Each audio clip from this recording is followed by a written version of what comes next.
And y'all don't even know, this video about to be so good. I done spent weeks, that's right, watching videos. I really enrolled myself in YouTube University. And I know people say that that's a thing, but baby, I was note and pad. I wasn't playing, I was learning. So I've learned now how to edit videos. So I'm just about to be edit after edit after edit after edit after edit on your ass. I don't even know, but anyway.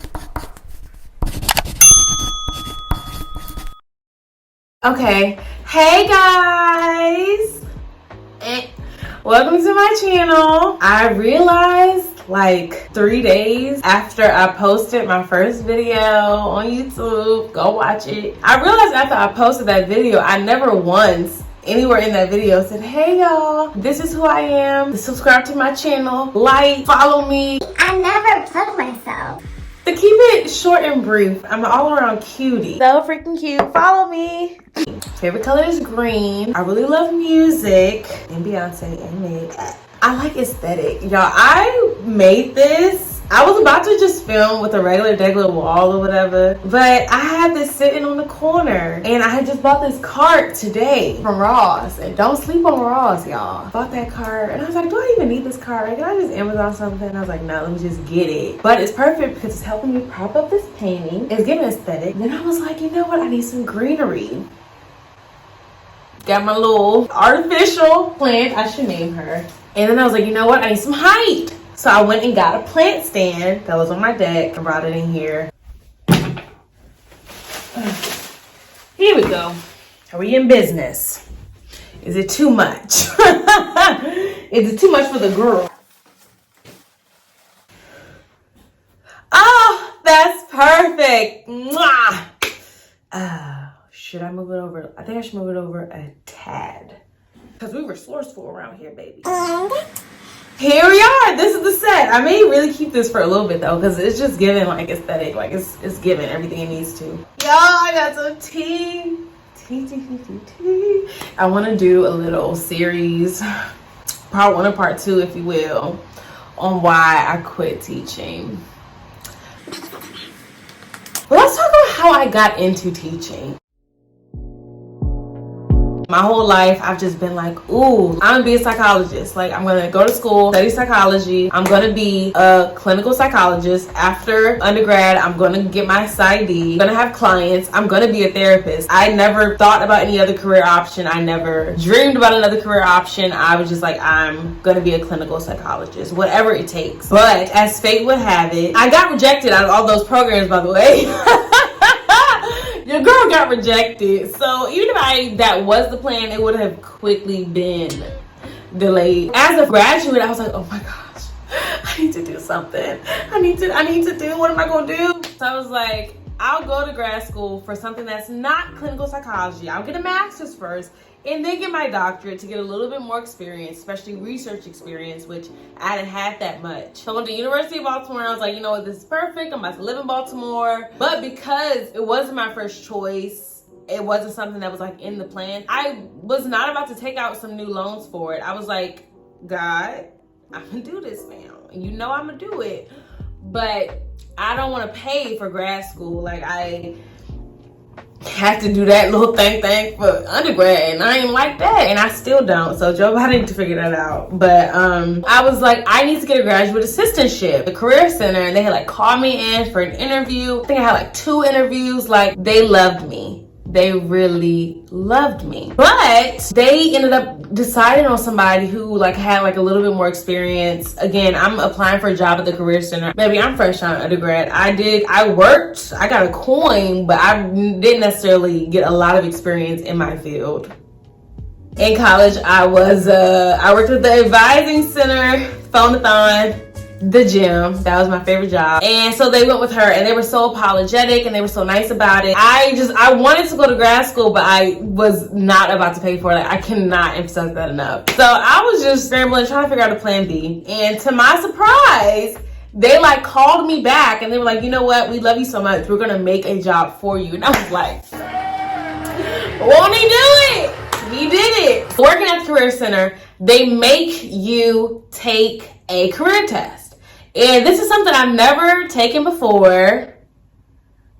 Looking at you, PG County school system. I took a couple. So I think I took like some personality and then like career tests. I take it and the number one thing on that list was teacher. And so I saw that and I was like, and I started thinking back on my other jobs. I was a camp counselor for years, like all throughout the summers of college. My internship for psychology and my clinical psychology program was at a school. So I'm thinking about all these experiences where I have worked with kids, I worked in the school system, and I loved it. Working in a school is like one of the best places you can ever work. You can quote me on that because like it's different every single day. Like for every Friday is a holiday, so the kids act different on Friday. You feeling different on Friday. There's special treats that come in on Friday or any holiday. It's you get more time off. Yeah, I got a holiday coming up in 2 weeks. Like that was really giving. Like one of my favorite holidays to celebrate was Valentine's Day. I just felt like that was the day everybody was so happy, wearing pink and red, giving gifts, showing love. Like it's really a love day. And I was like, you know what I'm doing now, pushing paper, working in Baltimore City as like a mental health care coordinator, it wasn't fun. And I was like, if I want to help people like in this way, I pretty much needed to be in the school system. I think when I first thought about it, it was just kind of like, okay, I love kids, I can teach elementary school stuff, like whatever, why not? I can add 1 + 1 = 2. I can teach kids how to read, all naive. That's the hardest thing to do in the world. But anyway, just thinking, okay, I can be elementary. And then I started looking for positions as a teacher because I'm like, you know what? I'm just throw myself into it, let God handle the rest, and I'm gonna be a teacher. I don't know how to teach though. So I didn't want to go straight to the classroom. I learned about residency programs. I was like, oh my gosh, I don't have to teach the very first year. Oh my gosh. I was like, that's what I need to do. And in this area, there aren't a lot. So if you want to do a residency program, like you're looking at either 1 or 2 schools. And I think I had applied to the one school because it looked the most organized. They had the most stuff on their website. But I didn't even want to apply to it because it was in DC. And at that time, I had just bought my house in Baltimore. Are you following me? I had went and applied to it. I remember it was like January 1st. I prayed over that application. Then I got an interview. Then I got the second interview. And then I got the job. Which I still think to this day is like the craziest chance of like just God and intervention and like fate and miracles. I was so happy I had the job. I was thanking Jesus and gave me the opportunity to make a little bit more money than I was making and be in a career that I could like possibly get my master's in. Again, don't know nothing about teaching. One eternity later. I started teaching. That's how I got into teaching. This is 20 minutes of me talking about this.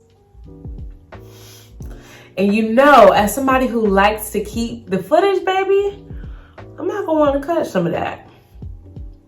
But I probably will.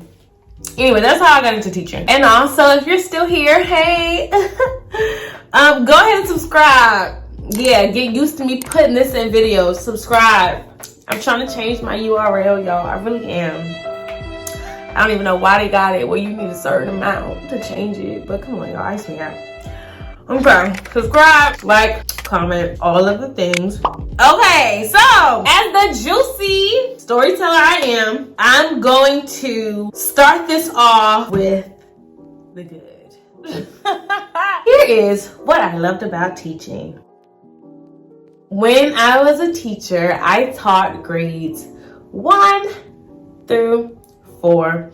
I taught my little itty bitty 1st grade babies, my 2nd grade babies. Those are my favorite. I love kids who range in ages 7 to 8. That's God's gift to the world. Let me tell you, when you have a kid, you're gonna love them. Like you're gonna love them, but you're gonna really love them when they're in 2nd grade. Like there's no age quite like it. Yeah, and then 3rd and 4th. I love 4th graders too. They're also very independent. I have a folder of notes that I'm probably gonna plug in here because I have this is why I love teaching. Like one thing about working with kids is kids are so sweet and they just do different things to just get up on your heartstrings, and they just write you they give you all these hugs and they're just talking to you. They're like, I love you. Like they don't have no filter on the cute stuff. And they're so funny. They're so smart, and you literally witness their brain just growing. I taught kids how to write their letters and taught them how to read. Kids couldn't come in my classroom at the beginning of the year reading or identifying letters, but could read, could really read something string those letters together, the homonyms, antonyms, homophones, make it make sense in their brain, and then they learn to write. It's very cute. Okay. Also, I was a science teacher. That to me, I think is one of the best jobs in an elementary school. Like, I literally saw light bulbs go off in their heads because they got a concept. They understood that the rocks are falling off of the cliff because of the weather. Cliff rock pieces are, there's another word, but I'm saying disintegrated into sand. But it's like, they didn't start like that. It started with me teaching them, hey guys, this is what weather means. And hey guys, here's a cliff. Cliff is made of it's like they just get so smart, and as a science teacher you get to see them curious, you get to see them grappling with reality and their curiosity and what is and what could be. Like, you see them literally engineer things. If you're lucky and blessed, you can follow them through their elementary pattern and see how different they are from when they came in. And there's so many good things about teaching. It's not easy. Like, I'm very like in the clouds right now, but it's so beautiful. Like, a lot of teachers are so resilient. Nobody in this world works harder than a teacher. Nobody. I did a million things and made 1,000,001 decisions a lot of times before 9 o'clock. Like, you're talking about being busy and using your brain and talking so much from 9 to 3, or in my case, 7:30 to 4. Like, that's on. You talking about being on and earning that check? You're earning your check. With everything that you give the kids, you do it because it's that relationship and it's right in your face. You honor it and it makes you a better person, and you just love really impacting them in a positive way. The word teacher, no definition can really qualify or quantify what teaching is, because like, you are everything in one. You're the counselor, the mentor, the social worker sometimes, an instructional designer, a graphic designer, a videographer, an event planner. You play the role of a parent. You are in their family. Like, it's no way. Your kid sees his or her teacher more hours in a day than they see their parents. And that's somebody who knows your highs and lows, your middles, your moods, your upset, like how to calm you down, how to bring you, how to lift you up, baby. You're not gonna get that in another job. I say all that to say, another reason I love teaching, I'm almost done. It's like driving a car through a road on a snowy day, baby. I keep getting off track. That was a good one. So another thing about me as a science teacher, this needs to be a series. I don't know what I'm gonna name this series. How I got into teaching, part 1. And I'm just gonna talk about how much I love teaching. That is, I'm gonna hook y'all in. I'm gonna hook you in. I'm gonna guide you real slow. I'm gonna take you to the deep, deep dark. Okay, so that's why teaching was the perfect position for me. I just got an opportunity to be everything and work with kids every day. So it was given. I was extremely fulfilled. And then once I was in, I was like, okay, I'm about to die, baby. I'm gonna be a teacher. I'm an educator for life. I am gonna figure out how to be the best educator. I'm gonna figure out how to really grow these kids, their reading level, get them onto the STEM train, make some engineers or the next leader of a changed world. Like, it's like, I have a job to do, baby. So I took it extremely seriously. And with that, especially when I became a science teacher, like, I got science club in the school. We won some grants, and I went to tour different schools in their STEM science programs. I wrote curriculum, like, for thousands of kids. Like, when I put my hat on, baby, I just went in full throttle with how I planned my lessons, how my lessons looked. I was like, I have to just make this crazy. I have to make this so engaging, so interesting that you can love it and you can see yourself doing it. Like, you can see yourself being inventive and creative and logical with things. And again, I'm teaching like little black and brown babies. Like, they are seeing things and falling in love with people and characters who just don't look like them. And so as a black woman, I'm never going to be there and show you an image of something I want you to do with something that you don't look like. Like, you're going to feel represented. And so all of the scientists I put in the room, they look like them. I became very intentional about how I taught, what I taught, and my delivery to my students. And as a teacher, I was very much so amazing. I tried to build a classroom environment that looked and felt different, a place where they knew their voice would be heard. They were going to feel capable. Like, I know with your reading classes during the day, you can easily sanction out like the kids who can read or who are on a higher reading level and the kids who aren't. And the kids who don't feel good enough, they really feel like they aren't good enough. It affects their behavior, their emotions throughout the day and how they relate to their peers. And so I really want to make an environment where it wasn't necessarily focused on how good you can read, which this is the joy of being a science teacher. It doesn't have to be about how good you can read. It's not about how well you can add or multiply or divide. It's about how you think. And guess what? Your opinion matters because everyone thinks differently, and that's something that's accepted in the science classroom. You can question things you never questioned before and challenge things or create new things. It's something that is really plays to a kid's strengths than other classes can. Because we can add in all of those things to still help you feel confident and build your confidence. But we're going to have music and we're going to have games. We're going to have hands-on touching experiences, concepts you're going to see played out in real life. You're going to feel capable. You have so many more opportunities to feel capable in a science classroom. I do feel like it was one of God's callings on my life. Really just captivated me and changed my life in a really great way. So even though it's something I'm no longer doing, I will never shit on the art, the science of teaching. I will never shit on teachers. Like, I think it is the most important job in the world. That's the good. Those are all the things I love about teaching. We're at 45 minutes. And I always hope that when my kids look back on me teaching them and our relationship, I hope that they have happy feelings. And I hope that I am a couple people's favorite teacher or the teacher that changed their life. I don't know, like. And let me also say, as teachers, we are very resilient. A teacher is a warrior in a lot of ways. Like, all of the shit that we deal with, nobody else in this world experiences at the level teachers do. And then just think about it. Even if you think about don't think about the politics, all that petty adult complicated stuff. Think about simply working with kids. Like, some people can't be around kids for more than 10 minutes. And then some people are around them all day. Sometimes it's the same person. But as a teacher, you are literally around them all day. And that's in the morning when they're so cute and still asleep, wiping the crust from their eyes and hungry, to lunch where they're excited, they playing, they complaining, they causing trouble, they being petty, they being crybabies. To the afternoon, they're getting tired, they're getting mean, they're getting malicious. And it's like, you are literally working with kids. And not just 4 or 5 kids, you're working with 30 kids at once. Like,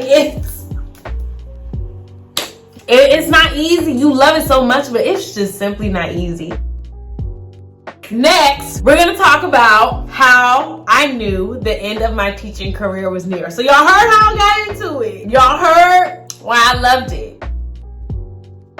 I'm in teaching. I'm doing a residency program, and schools who typically do that are the schools who have the most complex, sometimes racist system, and want the quickest way to get for kids to grow their brain. They are about efficiency, not about actual true growth. So when you teach at places like that, it's a lot more pressure because they're gonna want you to do boom, boom, boom, boom, boom. But the speed at which your child learns, and again, you have about 30, 26, 25. Those kids don't learn the same, but it's very one size fits all. And if you're gonna deviate, baby, how are you gonna find the time? Because they're gonna find ways to put meetings in your schedule. They're gonna have you up out your house earlier, so you're not even well functioning as a human being. You're more burnt out. So the hours were 7:30 to most days. 5:30. I don't know what I thought about school, but as a student, somebody who's only learned and never taught, I'm like, okay, well, if I'm not in front of the teacher, they must be off. No, not here. You only get 2 breaks a day, and on one of those breaks, maybe both, you're gonna have a meeting. And on the other break that you have to spend it to prepare for your next class. Because again, as a teacher, learning is dynamic. So I'm not teaching you from a book. I'm making anchor charts and I'm bringing in things to show you that you can touch. So it's never going to be the same every day. You can't prepare for it weeks or months in advance the way people think. It's a learn as you go, do as you go type of job. And you have to be adaptable. You have to be flexible. It's fast paced pretty much. And so with that being said, your schedule at school is jam-packed, meaning I just spent 10 hours in this building, which a lot of times is 10 and a half hours because I got to get there early in order to park. So you have those kind of conditions, and of course I never worked this hard before, but I've also never been this fulfilled before. As a teacher, you're going to do certain things even though it goes against what you really want to do, what you really want to say, how you really want to spend your time, but you do it, because if you don't do it, who will? I'm up at 6 a.m. and get to school by 7, and you can forget about going to the gym at reasonable times or times that you like. You're up from 6, typically getting home at 6, maybe 4, maybe 5 on a good day. I think the schedule has changed a little bit, but either way, almost 12 hours out of your house or up, functioning, talking, interacting with all these people. You have to get up the next day to do it all over again. What time are you going to go to bed? Well, if you're like me, you're trying to preserve every single time you have to yourself and get ahead on tomorrow, get ahead on next week, and do homework or classwork or coursework, because I was in 2 different programs during my time as a teacher. So I spent 2 full school years not just teaching, but learning and actually being a student myself, which required work, which required different levels of time management, which again, as I'm talking, I know you know I don't have much. So I say all that to say, this is my life. And every off day, I'm just trying to either spend it preparing for tomorrow or just trying to preserve the little bit of energy I had left. And they had the audacity to have a conversation with us towards the end of the year, talking about, now before we go back in person, what do you want to let us know? Tell us. Just tell us. We'll put it into practice. Tell us. Almost every person said shorter school days, shorter school years. And let's not forget, I wasn't a regular teacher working at a regular school. What you just heard me describe was an extended school day. I only had 4 weeks of break. School would end on June 16th. We will be back in training July 17th. School would start August 2nd. So it's like I just saw these kids like 6 weeks ago. It's not even like it's not a break. It's a holiday. And then COVID happened. COVID had turned into something that was just dragged on. 2 weeks turned into a month, turned into the rest of the school year, turned into the whole next academic school year. Like, it was longer than we anticipated. But my point is, when COVID first started, and even those 2 weeks or that first month were from March to June, the things I was able to do with my life, like making breakfast. I can not wake up at the ass crack of dawn. People know that things need to start at 9 now instead of 7:30. People know that things need to end at 3 or 2 or 1 instead of 4 o'clock or 5:30. When COVID happened, it changed my life on how I can actually live. And it's like God showed me what it was like to be a millionaire and just have limitless funds, limited energy in the bank. It was like I just had access to money. And then every time, we're getting to the point of how I knew teaching was near, every time we would talk about going in person or whatever, heart would palpitate. I knew what it was now to have all this money, and I couldn't go back to being broke. I could not go back to having this much time to myself. Like, I did not want to do that. So I just started thinking, like, I know we're gonna have to go back to school eventually, but I value my time, and I can't do this for much longer. Like,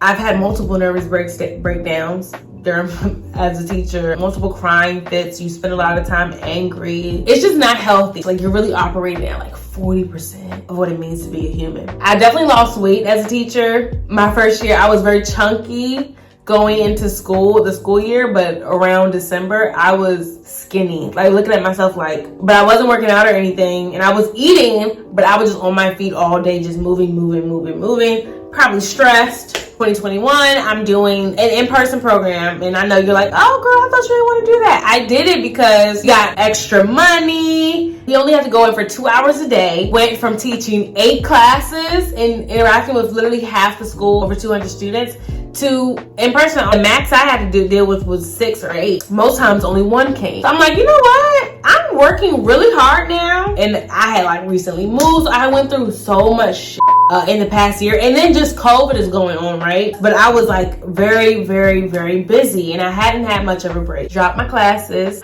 went from waking up at like 7:30, whatever. Went from all the planning that came with teaching 8 classes. It required no prep. That wasn't longer than 10 minutes. I was going to the gym, getting a good workout in. Getting strong. Coming back, showering, catch a 9 a.m. meeting, cook me some oatmeal. I was writing in my journals, doing my affirmations. I was that girl. Like, I was an organized girl. I was a person who had their life together. I felt really at peace. I met with my therapist. I was telling her about my progress. I remember being like, I'm doing so good. Like, I'm just doing so good. I can't believe it. What do you know? Life has just changed. And she's like, yeah, you're not teaching anymore. And I was like, what? I was like, what? Are the two related? It was a shocker. It was like, I said, damn, bitch. and I was like, you know what? Actually, come to think about it, I do be working a lot. And I don't have a lot of time to myself. I'm always snappy or angry or irritated or emotional. And I know I have so many kids out there in the world today that just know I was going through a hard time in my life. Because I would literally come to school and just be crying and being in like morning meetings, just like crying, like trying to wipe them away, just like being like crying. Looking back on it, teaching was like one of the most traumatic times of my life for a lot of reasons, but I was going through life, and I was going through life in a job that did not allow me time to properly grieve, properly figure out things, properly rest. I was a mess. Like, mentally, I was not in a good space at all. I toughed it out for teaching, but I just didn't want to be in person. I knew I could not do the full workday.